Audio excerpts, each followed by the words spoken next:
Muy buenas noches, bienvenidos y bienvenidas a otra emisión de Esto Recién Empieza por la pantalla de C5N en un día que rompe la agenda informativa con un dictamen del que vamos a estar hablando en instantes del fiscal federal Franco Picardi, que tiene que ver con la familia presidencial. Darío Gani, muy buenas noches. Buenas noches, Iván, buenas noches a todos. Vamos a hablar de política y de economía en una semana muy importante. Debutaron las bandas de flotación, pero también se dispararon las tasas de interés. Cada vez más fría la economía y viene un invitado, Santiago López Alfaro, economista muy respetado del mundo de las finanzas, que aparte manejó el Fondo de Garantía de Sustentabilidad durante 6 años. Efectivamente, y vamos a hablar con Miguel Ángel Pichetto, el jefe de la bancada justicialista de Argentina Federal en la Cámara Alta, de todo lo que decía Darío. Vamos a hablar, por supuesto, de la situación del presupuesto. Hoy estuvo Marcos Peña con el informe de gestión, pero se va a debatir la ley de leyes en los próximos días, en las próximas semanas, en ambas cámaras, y de todo lo que rodea la campaña del 2019 con el senador Miguel Ángel Pichetto. Y por supuesto, vamos a hablar también de la cuestión que mencionábamos anteriormente en relación a la campaña, es decir, arrancó ya definitivamente y aparecen alguna suerte de emergentes que los postulan o se autopostulan.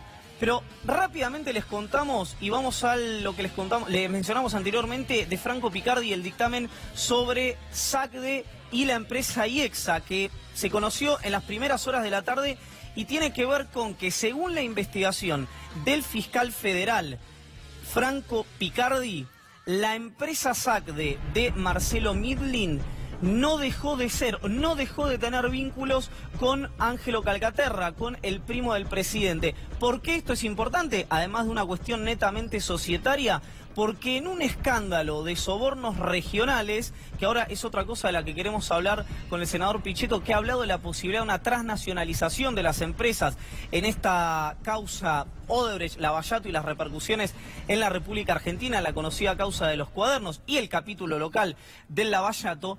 Estamos hablando de una obra que se había interrumpido en varios países, o varias obras que se habían interrumpido en América Latina por esto, y que en la Argentina, en virtud de esta potencial o de esta presunta venta que se había hecho de Ángel Jorge Antonio Calcaterra a Marcelo Midlin, el Estado había puesto 45.000 millones de pesos, que es lo que pedía Odebrecht, una de las empresas que hacía el soterramiento del Sarmiento, para la construcción de esta obra de infraestructura que acabo de mencionar. Seguramente no será el primer capítulo, Darío. No, porque aparte Calcaterra entró en la compañía IEXA, la compañía familiar IEXA, que le ceden los Macri a principios de 2007, cuando el ahora presidente se estaba postulando para jefe de gobierno porteño. Después Macri, o los Macri, en realidad la sociedad SOCMA siguió vinculada, pero bueno, esto es un nuevo capítulo en lo que tiene que ver con la empresa familiar y con el escándalo de la obra pública. Y es una historia en desarrollo que seguramente tendrá más capítulos en los tribunales federales de Comodoro Pi. Pero vamos a hablar de política, que es lo que nos gusta en este programa, y no que la política se debata allí en la avenida Pi 2002. La oposición en su laberinto, decidimos llamar este pasaje de Esto Recién Empieza.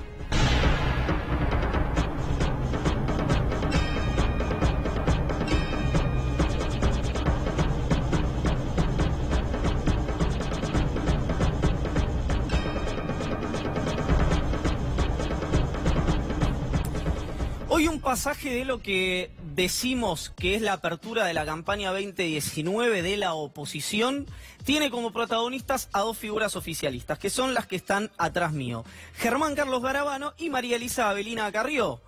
Estamos hablando del ministro de Justicia y de la diputada nacional. ¿Por qué el Graf va a decir en instantes interna oficialista la inquisición contra Garabano? Porque hoy Garabano dijo algo que es absolutamente racional.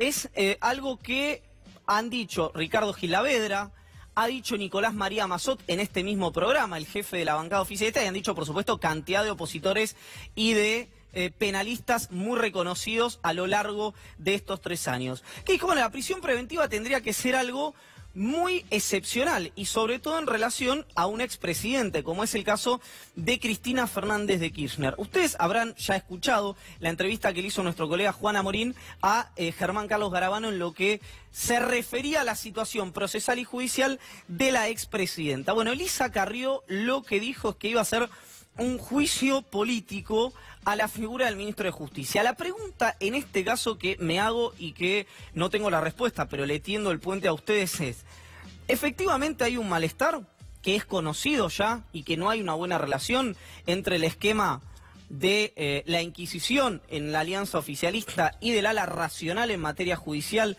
que tiene la administración Cambiemos, como lo existe también en la parte política? ¿O es la prefabricación de Elisa Carrió como opositora dentro del esquema Cambiemos para que no haya grietas, para blindar de críticas a la administración del presidente Macri? No lo sabemos. Lo que sí sabemos es que Germán Garabano se refirió de esta manera a la situación de Cristina Kirchner. Con el pedido de desafuero y detención de Cristina Kirchner, le están pidiendo su detención y su desafuero en base a testimonios y a pocas pruebas fundadas. No puede ser nunca bueno para un país que un expresidente esté detenido o se pida su detención. Por el hecho en sí y porque en principio uno tendería a pensar que no debería haber sospecha de que esta persona se fugue y debería realmente tratar de que uno tendería a suponer que no debería haber elementos para pensar que esta persona va a entorpecer el accionar de la justicia. La verdad es que a priori no parece bueno el desafuero y la detención, siendo que se pueden brindar explicaciones en el marco juicio oral. A ver, no es John Marshall Garabano, está simplemente orientando la razón hacia una declaración periodística. Bueno, esto le costó de los mismos que habían sostenido durante por lo menos 6 meses, por ejemplo, le voy a dar solamente un caso que no involucra a dirigentes políticos y sí involucra a gente de la justicia, que Sebastián Casenelo había estado en la Quinta de Olivos, por esa misma gente, hoy generó una crítica muy dura a la figura de Germán Carlos Garabano, internas dentro del propio oficialismo. ¿Por qué decimos que esto es parte de la campaña? Bueno, porque hay que ver si el año que viene se debate economía, se debate la situación social, se debaten los grandes problemas de la Argentina, la matriz distributiva, qué se hace con el empleo, cómo se incorporan las nuevas tecnologías al mercado de trabajo, en fin, todas cuestiones de las que hablamos aquí permanentemente, o si la discusión va a ser, como dice Sergio Massa, chorros versus ajustadores. Y si eso es lo que va a querer hacer un ala del gobierno, haciendo el reflejo de la República Federativa del Brasil, donde el domingo hay elecciones. Pero veíamos anteriormente la foto, el video de la reunión de uno de nuestros invitados de hoy, Miguel Ángel Pichetto, con Juan Schiaretti, con Juan Manuel Urtubey y con Sergio Tomás Massa, que estuvo ayer en Brotes Verdes con Alejandro Berkovich. ¿Qué desafío tiene? Y ahora lo quiero hablar con Miguel Ángel Pichetto para ver si está de acuerdo o no. Este espacio, bueno, hay algo que es una obviedad, tratar de encontrar un espacio entre el kirchnerismo, que tiene un porcentaje muy rígido de aceptación, muy sólido, y el macrismo, que tiene más o menos, creo yo, en las encuestas en las que confío, un porcentaje parecido de esa misma aceptación. Usted me diría entonces, en una cuestión matemática elemental, sacando los 10 puntos que puede ganar la izquierda y algunos otros espacios, quedan 30 puntos para que alguien los capitalice. Bueno, ¿cuál es la estrategia? ¿Cómo se es opositor sin tener una agenda del partido que ha sido más opositor, el espacio que ha sido más opositor en estos 3 años, que ha sido el Frente para la Victoria? Ese me parece que es el desafío, y tratar de dilucidar de los 4 quién podría ser el primus inter pares. Yo personalmente, y ahora lo quiero hablar con Pichetto, creo que el caso fundamentalmente de Juan Schiaretti, en virtud de la elección de el 2017, debería tratar de mantener la provincia de Córdoba. A lo mejor hay un armado que uno desconoce y que garantizaría el triunfo del peronismo en esa provincia por fuera de la figura del gobernador. Esto de la nueva opción peronista que estamos viendo aquí. Ahora, después hay 2 esquemas que están muy rígidos y muy sólidos, que son el kirchnerismo y el macrismo, quien, voy a decir lo mismo que vengo diciendo hace por lo menos 4 meses, cuando empezó esta gran crisis, o 3 meses, no tiene el boleto picado en materia electoral, no está derrotado del gobierno nacional, por más que el apretón monetario que se venga y por más que la recesión que va a impactar en los próximos 6 meses le haga invivible a mucha gente la cotidianidad, le haga invivible el día a día.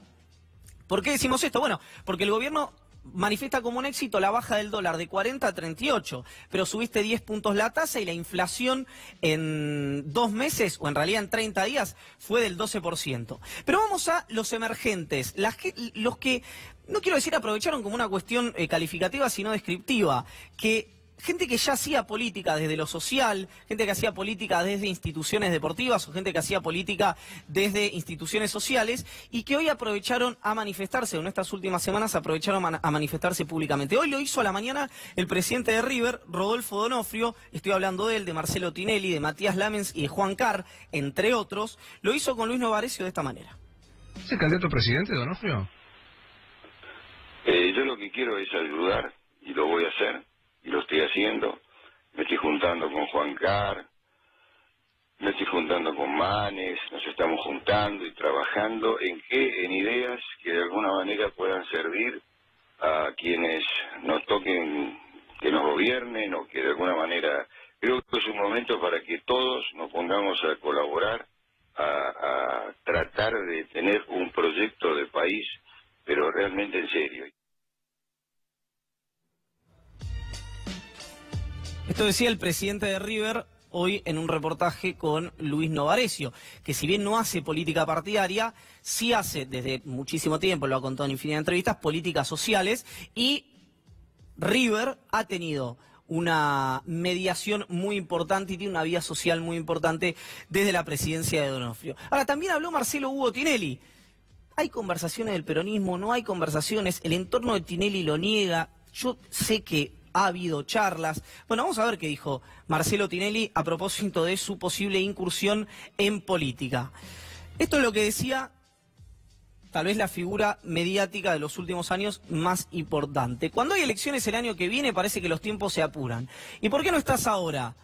Esto se lo dijo al diario Clarín, pero lo voy a evaluar tranquilamente. Tengo un equipo de trabajo con el que vamos viendo la actualidad, analizando el país desde lo económico y social. Me gusta ocuparme, saber qué piensa la gente y qué necesita. Aquí hay una cuestión que siempre se confunde en la Argentina y que es distinguir popularidad de prestigio. Marcelo Tinelli es una persona muy popular. Tiene el clic, puede hacer el clic para bancarse los embates que se bancan hace mucho tiempo los dirigentes políticos? Bueno, es otra pregunta que veremos si se responde el año que viene. Y el otro que habló ya en distrito de la capital es Matías Lamens, otro dirigente del fútbol, así como D'Onofrio, podríamos incorporarlo tranquilamente a Tinelli allí, en este caso presidente de San Lorenzo. En el caso de participar en política, lo haría en un espacio absolutamente nuevo y creado por nosotros, no en una rama del kirchnerismo.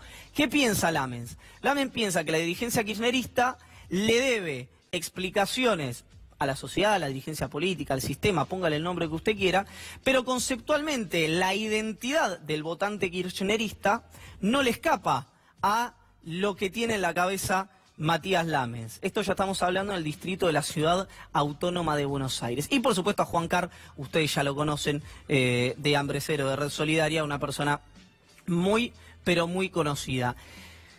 Va a haber un video ahora, una serie de HBO, que se llama Game of Thrones, que le gusta a muchos dirigentes políticos, le gusta a muchísimos actores, actrices, incluso algunos sindicalistas me han hablado de ella, y que creo que define, por lo menos en un sector del peronismo, define la situación actual de cara al gobierno nacional. Véalo.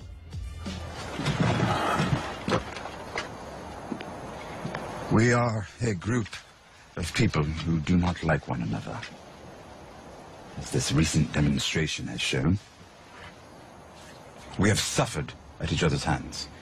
We have lost people we love at each other's hands. If all we wanted was more of the same, there would be no need for this gathering. We are entirely capable of waging war against each other without meeting face to face. So instead we should settle our differences and live together in harmony for the rest of our days. We all know that will never happen. Then why are we here? This isn't about living in harmony. It's just about living. The same thing is coming for all of us. A general you can't negotiate with. An army that doesn't leave corpses behind on the battlefield. If my brother Jamie has informed me correctly, you're asking me for a truce. Yes. That's all. That's all. Pull back my armies and stand down while you go on your monster hunt. Or while you solidify and expand your position. Hard for me to know which it is, with my armies pulled back. Until you return and march on my capital with 4 times the men. Your capital will be safe until the Northern threat is dealt with. You have my word. the word of a would-be usurper. There is no conversation that will erase the last 50 years.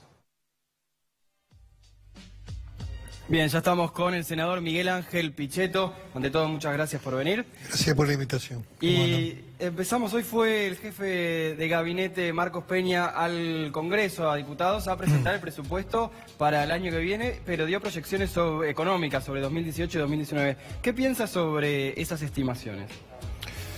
Bueno, a ver, el presupuesto ya había sido presentado oportunamente hace más de 15 días. El jefe de gabinete hoy amplió un poco el contenido del mismo. Tenemos algunas dudas. Indudablemente que hay tres ejes centrales de un presupuesto para analizar rápidamente. Uno es el tipo de cambio, cuánto va a valer el dólar el año 2019, cuál va a ser el eje de la inflación, el porcentaje de inflación estimado, y cuál va a ser el porcentaje de aumento que va a trabajar el sector empresario con el sector trabajador en el marco paritario. Indudablemente, si uno seguía por lo que pasó el año pasado, ninguna de estas variables se sostuvo a lo largo del 2019. Esperemos que se pueda sostener las previsiones para el año entrante, perdón, 2018, y para el año entrante que se pueda mantener. Aparece como muy dudoso el valor del dólar, digamos, un dólar de 42, 41 y medio, 42. Cuando han planteado, digamos, un eje de doble banda donde el valor mayor va a ser el de 44, es difícil que sea sostenible. De todas maneras, a ver, la reflexión que quiero hacer es que ojalá el gobierno le encuentre el techo al valor del dólar, que pueda ordenar las variables económicas, que el proceso económico, social, no se siga profundizando en el deterioro y que podamos llegar al año que viene para cumplir con la obligación democrática, poder elegir nuevamente, poder discutir en el proceso electoral del año próximo propuestas de cara a la Argentina que todos queremos. En fin, me parece que esto sería lo saludable. Lo importante es reflexionar en términos positivos. Yo no creo en la teoría del caos, ni tampoco que el conflicto social en la calle sea una solución para los problemas argentinos. Creo siempre en la construcción de la política, del diálogo, de los acuerdos y de la búsqueda de soluciones siempre en el marco democrático. Miguel, si el presupuesto saliera así de diputados en el Senado, ¿qué haría el bloque? Bueno, te doy un dato. Hoy a la tarde hay 18 gobernadores que han apoyado la adenda fiscal complementaria del presupuesto, lo cual es un dato significativo, fundamental para nosotros senadores como representantes de las provincias. 13 son opositores, ¿verdad? 13 son opositores y todavía este tema no está cerrado. El ministro del Interior está dialogando, ha dialogado con el Senado. Yo tengo una posición favorable a que se vote y a tratar de defender los intereses del sector del trabajo, a tratar de que no se amplíe, digamos, la gravitación del impuesto a las ganancias. Hay trabajadores y sectores muy sensibles como los trabajadores del petróleo, trabajadores provinciales, especialmente en el marco de la salud, a que no se incorporen nuevos impuestos como el de bienes personales, para que no gravite fuertemente sobre la clase media, sobre los sectores medios de la población. Hay una diferencia con otro de los representantes de la mesa que mencionamos anteriormente, Alternativa Argentina, que Sergio Massa dijo que era, no sé si dijo textualmente, él seguro lo dijo Graciela Camaño, que era invotable de esta manera. Bueno, yo creo que hay que hacer un esfuerzo. Este es un presupuesto de ajuste, tiene que ver con el acuerdo que hizo el gobierno con el Fondo Monetario, pero indudablemente me parece que el diálogo político, el rol de la oposición, es tratar de atenuar los impactos o los efectos que tenga sobre determinados sectores de la población argentina. En lo que hace a mi interés como presidente del bloque, es la defensa de los intereses de las provincias, que, reitero, representamos, el Senado representa a las provincias y a los gobernadores que gobiernan y tienen responsabilidad de gobierno, y también, por supuesto, a la multiplicidad de factores económicos que están en discusión. En la Patagonia nos interesa defender las asignaciones familiares, ese tema también, la zona previsional, hay un montón de temas. Los trabajos en el área petrolera, en que no se impacte sobre los trabajadores del Estado.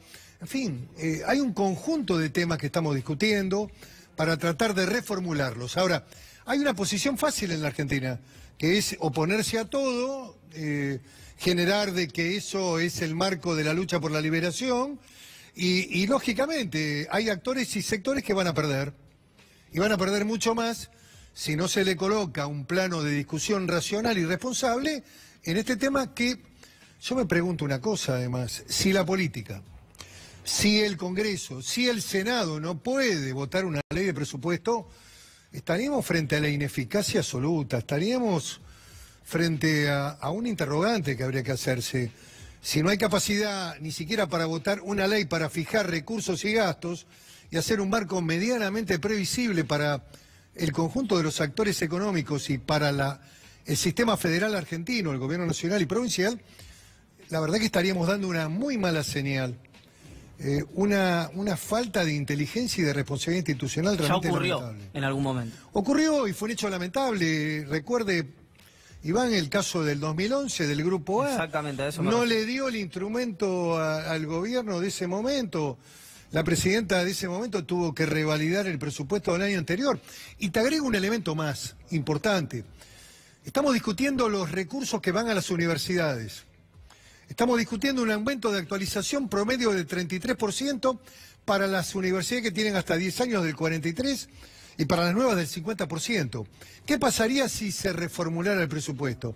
Quedaría con valores del año 2018 totalmente desactualizados frente a universidades que tienen que afrontar aumento de tarifas, aumento de gasto de personal. Me parece que es un tema que determina la necesidad de actuar con responsabilidad. Yo creo que hay que hacer un esfuerzo para tratar de atenuar impactos y rigores que pueden ser más dificultosos si no hubiera presupuesto y si el gobierno solamente reconduciera el presupuesto del año anterior. En la parte más dura del ajuste, ¿piensa que hay algunas provincias que van a necesitar recurrir a, por ejemplo, cuasimonedas? Yo eso no lo veo. Yo creo que las provincias también ha sido efecto de la negociación permanente, de los acuerdos políticos que hemos logrado, han recuperado capacidad fiscal. Hay algunas provincias que tienen dificultades, pero el nivel de solvencia, la recuperación del 15% que tuvo Córdoba, Santa Fe y San Luis, producto de un juicio que ganaron en la Corte, luego esto se extendió a todas las provincias del país. Muchas provincias han pasado a tener una autosuficiencia económica. Hay algunas que tienen dificultades por deudas acumuladas en el proceso de la administración, pero en general debemos decir que ha mejorado la situación fiscal de las provincias. Lo que hay que tratar es que el impacto sea menor, hay que tratar de lograr defender los intereses de las provincias y el sistema federal. Los gobernadores han puesto también una muy buena predisposición a la construcción de este presupuesto y bueno, vamos a intentar que el presupuesto salga. Ahora, Miguel, cuando uno ve la situación económica, primer año una inflación de 40 puntos, segundo de 25, este tercero va a orillar los 45 puntos también, y ve que el margen habitual y lógico que se le da a un gobierno en los primeros meses o en el primer año de gobernabilidad o de responsabilidad no le ha dado al gobierno la posibilidad de resolver lo que se había hecho mal ni de cumplir lo que había prometido en campaña. ¿Por qué la continuidad de esa estrategia en la oposición culminaría con un resultado distinto del que la administración oficialista viene obteniendo? A ver, porque yo tengo una mirada diferente a algunas visiones que están transitando el borde de la mesa casi fuera del sistema. Yo creo que hay que construir siempre opciones democráticas de alternativa y creo que el país, como bien dijo el otro día un gran empresario argentino como es Enzo Pagani, el dueño de Arcor, una empresa que produce alimentos en la Argentina y que tiene 80 fábricas en la Argentina, es que requiere de grandes acuerdos nacionales.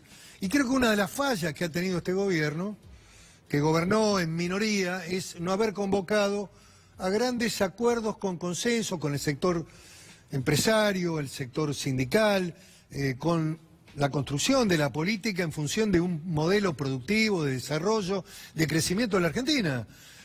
Yo no creo que una postura del no, de la de la colisión permanente, de hacerse los libertarios como que salvan al país votando en contra, sea una alternativa realmente positiva. Yo considero que en la Argentina hay que construir fuerzas democráticas estables que hagan esquemas propositivos para plantear un crecimiento en términos constantes durante 10 o 15 años, donde haya cosas que no se discutan. No una visión mezquina de la vida, de que tengo la palabra más dura, de que voy a votar todo en contra, que aquellos que se equivocaron en el pasado tengan la humildad de reconocerlo. Veníamos de problemas estructurales en la economía argentina. Ahora, Miguel, en el 2015. El señor Kicillof, un hombre al que veo muy seguido acá, sí, tenía una economía de intervención casi colectivista, Iván. Sí, era un gobierno al que usted formaba parte. Sí, claro, pero había también discusión interna y había visiones contradictorias y también hay que hacer autocrítica que no se hizo, nunca se hizo. ¿Puedo ir permítame un poco a lo sindical? CEPO. Estoy hablando de CEPO, sí, estoy hablando de control de las DEJAI, estoy hablando de una economía cerrada que no creció con el empleo privado. Digámoslo también si esto. Yo digo que para analizar el presente también... Hay que mirar el pasado. Hay que mirarlo, no para hacerse el harakiri. ¿Por qué perdimos la elección, Iván? Pero quería Kicillof es conmigo, había 5.000 pymes que estaban abiertas y ahora están cerradas. A ver, el modelo no explotó nada más, Iván. Duro, está bien, duro. Quiero un punto a lo sindical, Miguel, porque ustedes no votaron la reforma laboral justamente porque, si yo no recuerdo mal, lo que usted manifestó públicamente... Porque no hubo consenso de los sectores sindicales, porque no voy a votar un proyecto que no tenga el aval de la fuerza del trabajo. Hoy, esa fuerza del trabajo también están disconformes con la ley de leyes, con el presupuesto. ¿Qué cambió? Bueno, hay sectores, no creo que todos. No, bueno, el moyanismo, les mata, Palazzo. Yo tengo respeto por todos. También hay una CGT que ha tenido un marco razonable y hay temas que además que son de competencia, mientras, digamos, se trate de defender precisamente al sector del trabajo. Yo creo que no hay que ampliar, digamos, bases imponibles nuevamente sobre un debate que ya se dio el año pasado en materia de ganancias, por ejemplo. ¿Cuál es la alternativa entonces al modelo macrista? Una visión de capitalismo moderno, inteligente, que comprenda el mundo, que tenga un marco de construcción nacional, que entienda que algo pasó con el Brexit, algo pasó con la presencia de Trump en Estados Unidos, que los países se integran al mercado mundial, pero también defienden sus industrias, el trabajo, el empleo, una visión que salga de la lógica del ajuste y que vaya a un modelo de crecimiento y desarrollo. Son posiciones que venimos sosteniendo en este espacio donde creemos que volver hacia atrás, a trazar de nuevo el reloj de la historia, volver a la opción que ya gobernó la Argentina un largo periodo de tiempo, durante 12 años, me parece que es un error y es una equivocación y creo que no vamos a tener un resultado positivo en materia electoral. Tenemos el deber del peronismo de construir una opción que sea superadora y yo veo un escenario de 3/3 y no veo primera vuelta para nadie.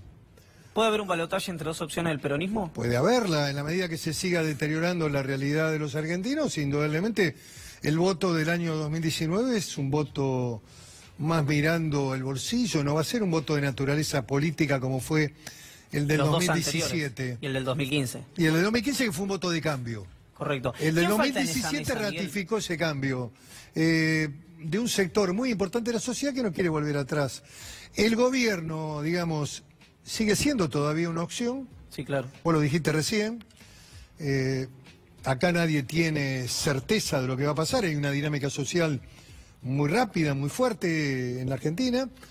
Pero bueno, yo creo que hay un espacio para construir y también hay un espacio para nuevas figuras de la política. Vos mencionaste gente muy respetable. Yo creo que una figura como la de Donofrio, el propio Marcelo Tinelli, es importante que se sumen a la política. ¿Usted habla con Tinelli, con Donofrio, con algún? No, con Donofrio no, pero lo respeto, me parece un hombre... Con Tinelli sí, entonces. Con Tinelli he hablado en algunas oportunidades, es una persona muy conocida, he tenido diálogos. Pero sobre candidaturas me refiero. No con candidaturas, he tenido diálogos en términos de la visión que él tiene, de una fuerte visión ligada a los sectores más humildes, se le preocupa lo social, me parece un hombre de naturaleza sensible. Creo que fue una verdadera pena que incluso no haya sido un hombre que condujera la AFA. Un hombre como Donofrio conduciendo la AFA me parece que hubiera sido otro valor para el fútbol argentino. Volvamos a la cuestión del presupuesto. Usted había dicho en algún momento... Estoy casi de jefe de campaña. De alguno de ellos. Después queremos saber quién no de los 4 que estaban en esa mesa. Todos los que nombraste son respetables. Los jubilados. Estamos por votar una ley de alimentos que propició Juan Carr, de reparto de alimentos de las empresas para sectores desprotegidos, que la vamos a votar el miércoles que viene, conjuntamente con el proyecto de, digamos, del tema de la tierra y que impulsa los movimientos sociales con Grabois, que tiene que ver con la legitimación de la propiedad de las villas y de los sectores que viven en las villas. Miguel, el tema... Vamos a construir una agenda social para el miércoles que viene en el Senado. Que contó nuestro colega Esteban Raffaele, haciendo una proyección de 42% del IPC, con la última suba de 7.8 para los jubilados, perderían con la nueva fórmula alrededor de un 14%. Y sería el sector de la sociedad argentina que más porcentaje de aumento va a tener, superior incluso al gremio de camioneros. Lo cual hay que mirar... Por eso, ¿qué vaso miramos? Miremos el vaso de la realidad. Todos los sectores activos han perdido en relación a la inflación. Todos. Los jubilados van a tener un porcentaje de aumento realmente importante, oscilando los 30 puntos. Sí, 28 puntos, sí. 29, vamos a ver cómo cierra. Okay. Es el sector superior incluso al sector en actividad. Pero con menos cobertura de medicamentos. Bueno, indudablemente que este proceso de ajuste, la falta de remedio, los hospitales, bueno... O sea, no fue un error votar aquella reforma. A ver, fue un marco político de acuerdo entre los gobernadores y el gobierno nacional. No es un acto que surgió de la nada, donde en el Senado somos malos y queremos afectar a los jubilados. Hemos siempre tenido una política expansiva en materia previsional. Ahora, el porcentaje de aumento, repito, va a ser superior a el principal gremio, el más poderoso gremio de la Argentina que está en actividad. Por ahora, tal vez haya ajustes desde el punto de vista de la paritaria que logró Camioneros, que es del 25%. Lo esperamos próximamente, durante la campaña. Gracias por haber venido. No, gracias por la invitación a los dos. Bien, vamos a ver entonces ahora la peor parte que viene del ajuste de este trimestre.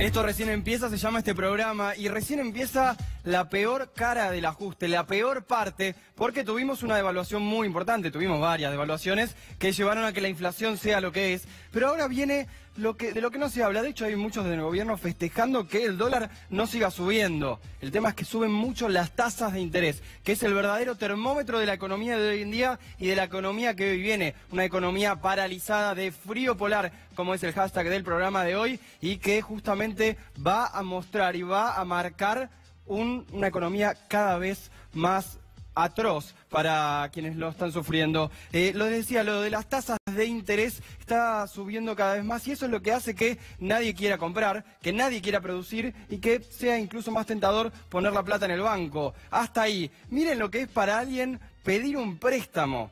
Ojo que pedir un préstamo ya no es para un superviaje o para un lujo, sino que hay gente pidiendo préstamos para pagar el gas, para pagar alimentos, para cosas del día a día. Fíjense, tasas del 145%, 193%, 140% en otros casos. Insisto, hay gente pagando los alimentos en cuotas. ¿Cómo? Con la tarjeta de crédito. Después se paga el mínimo de la tarjeta, que es lo peor que se puede hacer con las tasas de hoy en día. El que paga el mínimo de la tarjeta y patea después lo que tiene que ver con el refinanciamiento del saldo puede estar 2 décadas, 20 años pagándolo. Decía Ámbito Financiero el otro día. ¿Quieren ver un ejemplo de cómo a uno lo perjudica incluso esta parte de las tasas altas de interés? Porque ¿cuál podría ser la contrapartida para alguna que otra familia que tiene algo para ahorrar? Poner plata en un plazo fijo. Pero es tan tentador. Veamos un ejemplo. Algo que tiene que ver justamente con si alguien tiene, una familia tiene 50 lucas.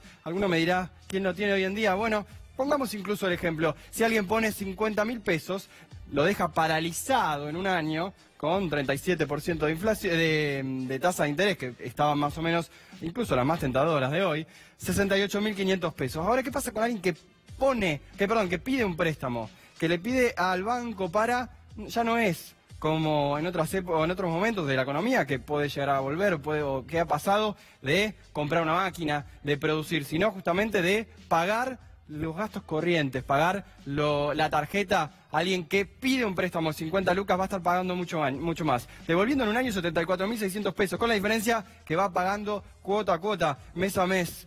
Ahora, que esta diferencia importante deja ganadores. Claro, son los bancos los que esa diferencia la hacen y, por ejemplo, con el que uno pone la plata, los primeros 50.000 pesos que veíamos en el ejemplo inicial, lo que hace es ponerla en estas tasas altísimas de interés que ofrece hoy el Banco Central. No es culpa, si quieren, de los bancos, es culpa de la política monetaria.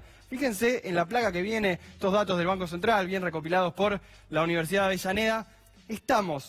La diferencia entre tasa de referencia y de plazo fijo. ¿Qué es esto? La diferencia entre lo que te sale pedir plata para consumir, para producir, para que la economía esté viva, o de ponerla en el banco. Es la diferencia más alta que tenemos en mucho tiempo. Estas tasas de interés récord en la Argentina, récord en el mundo, hacen que la economía se paralice. ¿Quién gana de esto? ¿Quiénes son los que todavía siguen manteniendo que la economía puede seguir adelante? Bueno, los que son los sectores asociados al gobierno, los sectores de mayor rentabilidad como hidrocarburos, minería, el sector, podemos pensar el sector financiero, podemos pensar el sector agrícola. Lo cierto es que quienes hoy apoyaron al gobierno son los empresarios del Foro de la Convergencia Empresarial. Estos empresarios que son los que han apoyado buena parte del modelo, pero tuvieron apoyo medio ambiguo, y ahora lo vamos a charlar con, para mí, uno de los que más sabe del sector financiero, Santiago López Alfaro. Él manejó buena parte, manejó en realidad durante 6 años el fondo más importante que tiene la Argentina, el FGS, el Fondo de Garantía de Sustentabilidad. Sabe cuáles son, qué es lo que mira el mercado, qué es lo que dijeron estos grandes empresarios que son del círculo más rojo de la economía. Dijeron, está bien el acuerdo con el FMI, lo apoyaron porque garantiza las necesidades financieras, pero hasta finales de 2019. ¿Y después qué pasa? Ahora lo charlamos. En instantes, con Santiago López Alfaro y Darío Gaño, continuamos con la situación crítica que está atravesando la economía en la República Argentina. Una pausa muy pero muy breve y ya regresamos.